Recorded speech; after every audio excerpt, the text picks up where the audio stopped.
मैं अपने कमरे की खिड़कियां बंद करके आराम से बैठा हुआ था। मैं गलती से अंदर के दरवाजे की कुंडी लगाना भूल गया था। उसी वक्त अचानक मेरी चाची अंदर आ गई। सामने का नज़ारा देखकर वह तुरंत भाग गई, लेकिन मैंने अपना काम रोकना सही नहीं समझा। जब मैं बाहर आया तो चाची बोली, क्यों समीर, अंदर क्या कर रहे थे?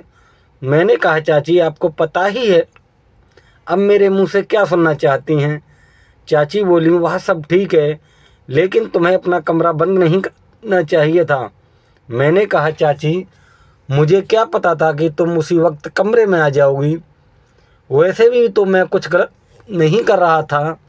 चाची बोली, वह बात नहीं है, लेकिन फिर भी तुम्हें पता है, जब कोई उस काम को करते हुए देख लेता है तो उसका मन भी वही सब करने को लगने लगता है। मैंने कहा, तो चाची तुम भी आ जाया करो। चाची बोली, मन तो मेरा भी बहुत कर रहा है, लेकिन तुम्हें तो पता है तुम्हारा चाचा कई दिनों से घर से बाहर गया हुआ है और मैं अकेली वह सब कैसे करूँगी। मैंने कहा, चाची अगर आप बुरा न मानो तो मैं आपकी मदद कर दूँगा। आपके साथ वह सब काम कर सकता हूँ। चाची बोली, तेरा दिमाग ख़राब है।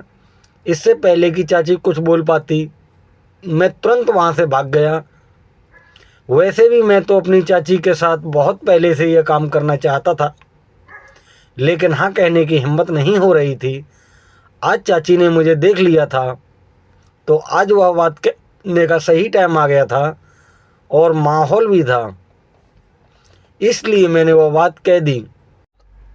इससे एक बात मुझे पता लगी कि बात कहने का भी एक सही समय आता है। उस समय बात कर लेनी चाहिए।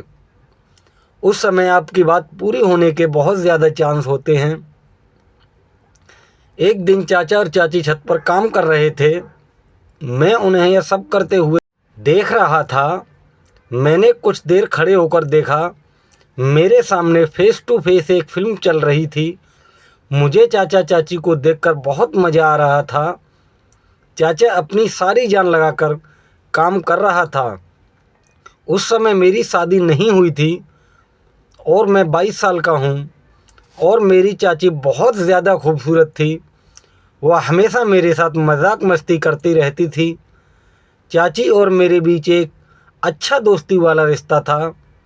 जब चाची हमारे घर में नई नई आई थी तो उनमें बहुत घमंड था, और घमंड होना भी चाहिए था, क्योंकि वह किसी से कम नहीं थी।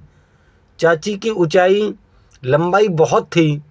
उनकी आंखें गोल और भरी भरी थीं। जब वह एक साथ मेरी तरफ देखती तो मेरा सीना चीर कर रख देती थी। जब मैं कोई बात करता तो वह मुंह टेढ़ा कर लेती थी। तब से मैं समझ गया था कि चाची में खूबसूरती का घमंड भरा हुआ है। चाचा एक प्राइवेट कंपनी में काम करते थे। जहां वह काम करते थे हमारे घर से 50 किलोमीटर दूर था। उन्हें वापस आते आते आधी रात हो जाती थी। कभी कभी तो वह घर वापस आते ही नहीं थे और वहीं ठहर जाते थे। वो बस अब वहीं ठहरने का प्रबंध कर रहे थे, क्योंकि घर रोजाना आना जाना बहुत दूर पड़ रहा था। जब चाचा जी वापस नहीं आते थे तो चाची अपने कमरे में अकेली रहती थीं।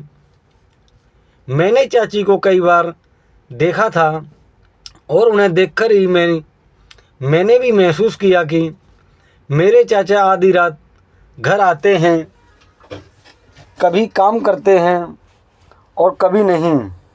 जितनी चाची को प्यार की ज़रूरत थी, चाचा उतनी प्यार चाची को नहीं दे रहे थे। यह बात मुझे पूरी तरह से समझ आ गई थी। एक दिन सुबह मैंने देखा चाची बहुत उदास लग रही थी, तो मैंने उनसे पूछा, क्या हुआ चाची, आप उदास लग रही हैं?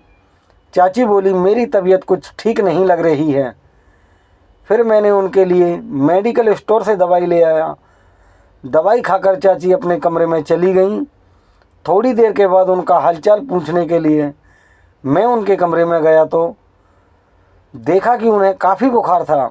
मैंने कहा, चाची चाचा जी आज घर नहीं आएंगे? चाची बोली वह ऑफिस के काम के लिए कुछ दिनों के लिए बाहर गए हैं। मैंने कहा अब क्या करूं, चाची की तबीयत तो बिगड़ती जा रही है। तभी मुझे ध्यान आया, मेरा एक दोस्त था अमन, उसके पापा डॉक्टर थे। मैंने तुरंत अमन को फ़ोन किया और कहा अमन तुम्हें एक काम करना है। वह बोला हाँ बताओ क्या काम है। मैंने कहा तू जल्दी से अपने पापा को मेरे घर भेज दे, मेरी चाची की तबीयत बहुत ख़राब है। वह बोला ठीक है यार, मैं अभी भेज देता हूँ। थोड़ी देर बाद अमन के पापा घर आ गए। उन्होंने चाची को एक इंजेक्शन लगा दिया और कुछ दवाइयाँ लिखीं। करीब 1 घंटे बाद चाची को फ़ायदा मिल गया। फिर सुबह मैं बाथरूम जा रहा था तो चाची बोली समीर 1 मिनट आओ मेरे पास। मैं उनके पास गया। चाची बोली मुझे माफ़ कर दो। मैंने पूछा किसके लिए? तो चाची बोली जब से मैं इस घर में आई हूँ एक बार भी तुमसे सीधे मुंह बात नहीं की और तू मेरा कितना ख्याल रखता है यह कल मुझे पता चला जब मेरी तबीयत ख़राब थी। मैंने कहा चाची कोई बात नहीं, मैं तो तुम्हें अपनी ही मानता हूँ। फिर मैंने सोचा कि चाची मुझे अपने दिल की बात कह दूँ, यही सही मौका है। लेकिन मैंने सोचा अभी दिल की बात बताना बेवकूफ़ी होगी, क्योंकि अभी तो चाची मेरी और बात करने लगी हैं। अगर मैं अभी बता दूंगा तो बहुत जल्दी हो जाएगा और चाची भी नहीं कर सकेगी। इसलिए पहले चाची के साथ ज़्यादा प्यार पाना पड़ेगा। इसके बाद चाची और मेरे बीच एक अच्छी दोस्ती हो गई। मैं चाची की हर बात मानता और जो भी काम वह कहती मैं दौड़ दौड़ कर देता था। अब मेरे प्रति थोड़ी ज़्यादा आकर्षित होने लगीं। एक दिन चाची ने मुझसे कहा समीर तुम्हारा चाचा तो कभी कभी ही घर आता है, तुम रात को मेरे कमरे में आ जाया करो, हम दोनों बात कर लेंगे या एक साथ बैठकर फिल्म मूवी देख लिया करेंगे। अकेले कमरे में मेरा भी जी नहीं लगता। मैंने अपने मन में सोचा लो चाची मुझे हिंट दे रही है डायरेक्ट, तो अब मुझे और भी आसान हो गया। अब किसी भी तरह से अपनी बात कह ही दूंगा। मैं चाची के कमरे में गया तो चाची अभी भी घर के काम कर रही थी। चाची को देखकर मेरा मन मचल गया और मैंने मोबाइल में मूवी देखने लगा। वीडियो की आवाज़ पूरी कमरे में गूंज रही थी और पूरे कमरे में सुनाई दे रही थी। चाची के पीछे का मुंह कमरे के गेट की ओर नहीं था बल्कि टेढ़ा था, इसलिए बाहर से कोई आ रहा था इसका पता नहीं चल सकता था। मैं अपनी मस्ती में फिल्म देख रहा था और आवाज़ का आनंद ले रहा था। मुझे यह भी पता नहीं चला कि चाची कमरे में आ गई। चाची भी पीछे आकर फिल्म देख रही थी, लेकिन मुझे यह पता नहीं चला। चाची ने आवाज़ मारी और उस फिल्म से ध्यान हटाकर देखा तो पीछे चाची खड़ी हंस रही थी। मैं जल्दी जल्दी फिल्म बंद कर दिया और पूरी तरह घबरा गया। चाची ने मेरा कान पकड़कर कहा क्यों, अब क्यों बंद कर दिया? क्या डर गया? मैंने थोड़े हंसते हुए और थोड़े घबराते हुए कहा डर लगता है जब कोई वह फिल्म देखते हुए पकड़ लेता है। वह बोली अच्छा अब तुम्हें डर लगता है? जब चाची के कमरे में फिल्म देखने लगे थे तब तो डर नहीं लगा कि चाची कब आ सकती है। मैंने कहा चाची बस क्या बताऊं, आपके कमरे में पता ही नहीं क्या है, बस जब आना होता है तो मन मचलने लगता है। मैं चाची का हाथ पकड़कर बेड पर बैठ गया और कहा चाची मैं एक बात कहना चाहता हूँ, क्या तुम बुरा न मानो तो? चाची बोली तू तो कुछ भी कह ले, मैं अब बुरा नहीं मानूंगी। मैंने कहा अगर मुझे मानना होता तो तुमसे तुम्हारी इस हरकत को देखकर मैं तुम अपने कमरे से निकाल देती। थोड़ी नज़रें झुका लीं और फिर कहा चाची जब तुम पहली बार इस घर में आई थी तब से मुझे तुम अच्छी लगती हो। चाची बोली, अच्छा जी, तो फिर क्या करें? मैंने कहा, चाची मैं तुम्हारे साथ एक बार। चाची बोली, समीर यह कैसे हो सकता है? अगर यह बात तुम्हारे चाचा को पता लग गई तो वह मुझे नहीं छोड़ेंगे। मैंने कहा, चाची हम घर वालों की नज़र में छुप कर काम करेंगे। चाची बोली, नहीं मैं तुम्हारे साथ वह सब नहीं करूँगी।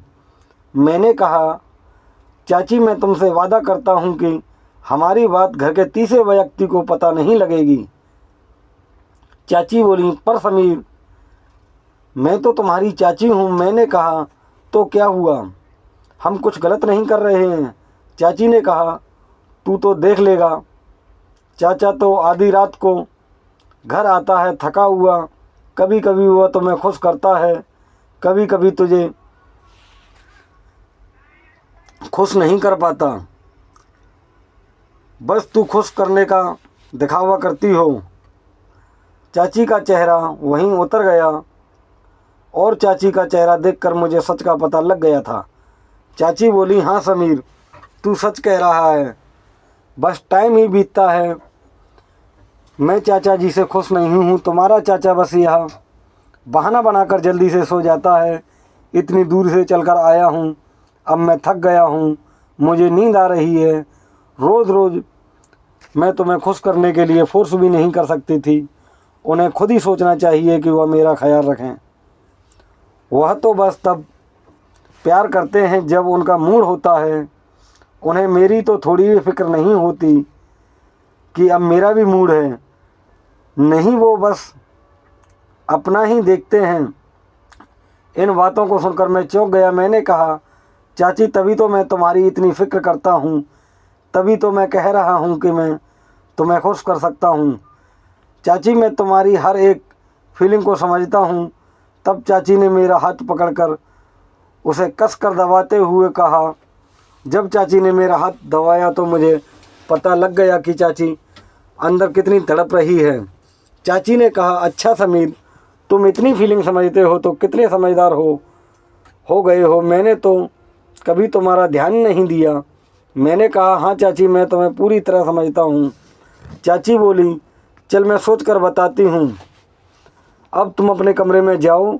जिस हिसाब से चाची ने मुझे अपने कमरे में भेजा वह मुझे पसंद नहीं आया। मेरा पूरा मूड ख़राब हो गया। अब कुछ भी नहीं हो सकता था। अगले दिन मैं सुबह बाथरूम में नहाकर बाहर निकला था। उस समय ही चाची भी आ गई। वह बोली, आज बड़ा स्मार्ट लग रहा है मेरा समीर। मैंने कुछ नहीं कहा और अपने कमरे में चला गया। मैं चाची से नाराज़ था। थोड़ी देर बाद चाची मेरे कमरे में आई और बोली, क्या हुआ समीर, तुम मेरे से नाराज़ हो गए? मैंने कहा, आप मेरे पास से जाएं, अपने कमरे में आपके साथ कोई बात नहीं करना चाहता। फिर मैं काम के लिए बाहर चला गया। जब मैं शाम को घर वापस आया तो देखा कि चाचा जी भी घर पर आ चुके थे।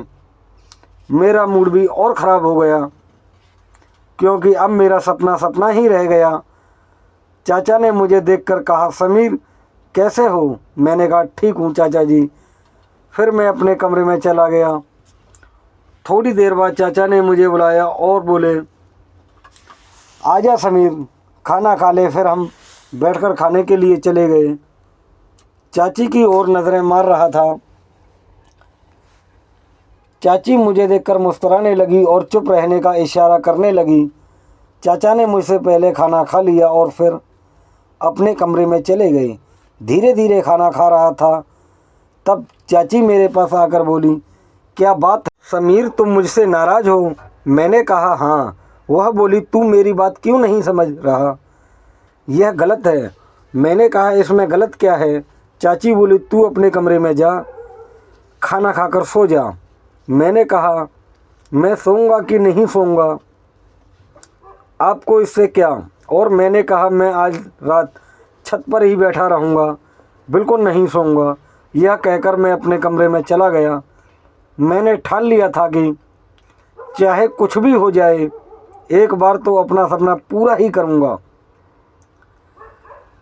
जब सब सो गए मैंने अपने कमरे का दरवाज़ा ज़ोर से खोला ताकि चाची को पता लग जाए कि मैं छत पर जा रहा हूँ। फिर मैं छत पर चला गया, वहाँ 2 मिनट तक बैठा रहा। तभी मुझे पायल की आवाज़ सुनाई दी। पीछे मुड़कर देखा तो चाची छत पर आ रही थी। वह मेरे पास आकर बैठ गई और बोली, तू पागल हो गया है? इतनी रात को इधर छत पर क्या कर रहा है? मैंने कहा, मेरी मर्जी, मैं वही करूँगा जो चाहता हूँ, आप नीचे जाइए। चाची ने मेरा हाथ पकड़कर अपने हाथों में लिया और बोली, समीर, अंदर से तो मैं भी तेरे साथ हूँ, पर अब हम वह काम नहीं कर रहे हैं। यह हमारे लिए, दोनों के लिए अच्छा होगा, क्योंकि जो काम तू मेरे साथ करना चाहता है वह तू एक दिन ज़रूर करेगा, पर थोड़ा सा सब्र करना और अच्छा होगा। चाची की बात मैं समझ ली। मैंने कहा, ठीक है चाची। सुबह चाचा ने कहा, समीर, मेरी बात ध्यान से सुन। मैंने कहा, हाँ बताइए चाचा। बोले, मैं तुम दोनों को एक बात बताने आया हूँ। मैं अब दोबारा वापस नहीं आऊँगा। मैं कंपनी के काम से बाहर जा रहा हूँ। लगभग 6 महीने बाद ही वापस आऊँगा। मैंने कहा, अच्छा चाचा जी। चाचा बोले, हाँ, और अब इस घर की जिम्मेदारी तेरी है। तू अपनी चाची का भी अच्छे से ख्याल रखना। मैंने कहा, चाचा जी आप बेफिक्र रहें, इस घर की जिम्मेदारी संभाल लूँगा और ख़ुद ही संभालूँगा। रही बात चाची की, तो चाची का मैं बहुत ख्याल रखूँगा, आप बेफिक्र रहें। चाचा ने कहा, अब से 1 घंटे बाद मेरी ट्रेन है। फिर मैंने चाचा को स्टेशन पर छोड़ने चला गया। जब मैं घर वापस आया तो चाची का मूड बिगड़ा हुआ था। चाची रो रही थी। मैंने कहा, चाची क्या हुआ, आप क्यों रो रही हैं? तो चाची बोली, रोऊं क्यों नहीं, और क्या करूं, तेरा चाचा पहले भी कई दिनों बाद आता था और अब तो सीधा 6 महीने के लिए चला गया। यह कहकर वो और भी ज़्यादा रोने लगी। मैंने चाची को बिस्तर पर बिठाकर कहा, चाची कोई बात नहीं, चाचा ने अपने काम के लिए जाना सही समझा और मैं तो हूँ आपके साथ आपका ख्याल रखने के लिए। यह कहते ही चाची ने मुझे गले लगा लिया। इसके बाद तो बिना कुछ कहे चाची ने मेरे साथ शुरुआत कर दी। इससे आगे की बात तो बढ़ती गई, क्योंकि चाची अब बहुत दुखी थी और पूरी तरह तैयार हो गई। उन्होंने बिना कुछ देखे सारा प्यार मुझे दे दिया। फिर मैंने भी पीछे नहीं रहा। चाचा जो चाची को अधूरा छोड़ देते थे, आज मैं वह कमी पूरी कर रहा था। मैंने सारी रात चाची की पूरी सेवा की। रात के करीब 3 बज गए थे। फिर वहीं जाकर हम दोनों सो गए। अगले दिन जब चाची उठी तो चाची के चेहरे से साफ पता चल रहा था कि चाची वास्तव में खुश है। इसके बाद चाची ने मेरा हाथ पकड़कर बोला, थैंक यू समीर, जिस खुशी की तुमने मुझे दी थी उसके लिए। मैं तो नहीं जानती कि ये तुम जा रहे थे। मैंने कहा, चाची आप तो मेरी बात ही नहीं मान रही थी। साथ ही देखो आज आपके चेहरे पर कितनी खुशी है। ये चेहरा ही खुशी बता रही है कि आप अंदर से कितनी खुश हैं। इसके बाद चाची ने मुझे गले लगाकर बोला, शुक्रिया मेरे शमीर, इस दिन